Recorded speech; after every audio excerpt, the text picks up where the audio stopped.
अघि हामी यो ढुङ्गा माथि बाँध्थ्यो यो ठाउँ बस्नु लास्ट जोकिन्छ नि यो माथि सुरेन दाईको घर छ नि घरा तल आफ्ना उ छ नि पोहोर छ त्यसले मात्रै बचायो न त यहीँ फाल्नै सुरुमा होइन पोहोरले कहिले आउँदैन नि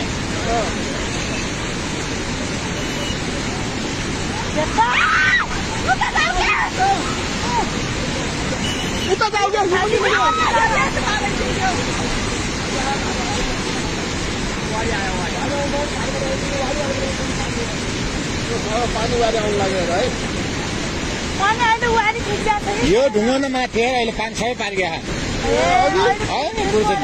तर त्यो भएर आएछ भने यो हिँड्ने घरहरूलाई असर गर्नु अब यता आउँदैन पानी उता काटो त्यो पर्ने हामीले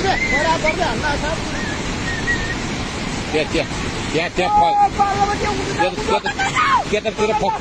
फकियो होला क्या तिमी गएर आएको होला हेर्ने घर आएर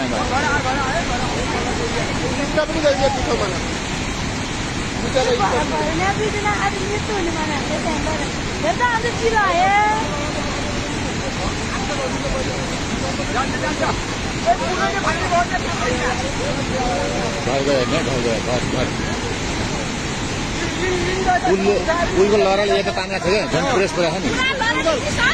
हेर्नु घर हेर्नु घर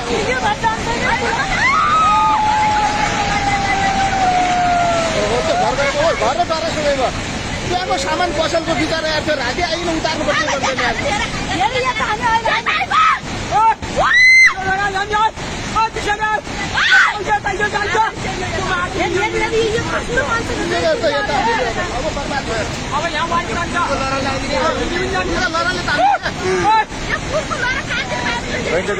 गइन्छ माटो भन्छ माटो गइन्छ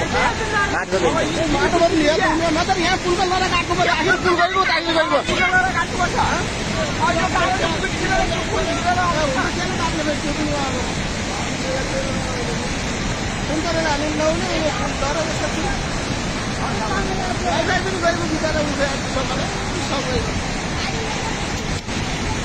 त्यो पसल सामान त उतार्नु पर्छ ये ठाउँ अहिले आज खोलो भर्खर सधैँ सामान बोली फोन गरिदिएर लाइन ऊ हेर्ने सामानको चार्ज हेर्ने त टिकाउमा ओ हमारे सर